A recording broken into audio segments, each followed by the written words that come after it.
জিলহজের প্রথম দশকের 11টি আমলের সর্বপ্রথম আমল বলেছি বেশি বেশি আল্লাহর জিকির করা। বেশি বেশি কি করা? আল্লাহর জিকির করা। এই দিনগুলোতে, নির্দিষ্ট দিনগুলোতে আল্লাহর জিকির করবার নির্দেশ আল্লাহ তাআলা কোরআনে কারিমে সূরা তাওবায় করেছেন। দ্বিতীয় আমল বলেছি বেশি বেশি নেক আমল করা, কারণ এই দশকের নেক আমল আল্লাহর কাছে অন্য যে কোনো সময়ের নেক আমল ভালো কাজের চাইতে বেশি প্রিয়।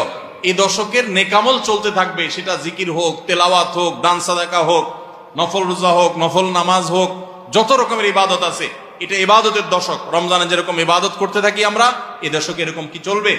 ইবাদত চলতে থাকবে। 3 নম্বর আমল হলো অন্য যে কোনো সময় আমরা গুনাহ এবং পাপাচার থেকে বাঁচার জন্য যতটা চেষ্টা করি, এই দশকে গুনাহ থেকে বাঁচার চেষ্টাটা হবে অন্য যে কোনো সময় চাইতে অনেক বেশি। কারণ এই দশক মর্যাদাপূর্ণ ইবাদতের জন্য, সেখানে গুনাহ করলে তার দায় এবং তার প্রায়শ্চিত্ত এরকম ভয়াবহ হবে। এই জন্য এই দশকে গুনাহ থেকে বিশেষভাবে বেঁচে থাকার চেষ্টা করা। 4 নম্বর আমল বলেছিলাম যাদের আল্লাহ সামর্থ্য দিয়েছেন তারা হজ করবেন। 5 নম্বর আমল বলেছিলাম যাদের আল্লাহ সামর্থ্য দিয়েছেন তারা কুরবানি করবেন। 6 নম্বর আমল বলেছিলাম যারা কুরবানি করবেন, এমনকি বিভিন্ন হাদিস থেকে বোঝা যারা কুরবানি করবেন না তারাও, এমনকি বাচ্চাদেরকেও জিলহজের এই 10 দিন চুল নখ কাটা থেকে বিরত থাকবেন। চাঁদ ওঠার আগে আগে করবেন আর কুরবানির পরে করবেন। কয় নম্বর আমল গেল? 6 নম্বর।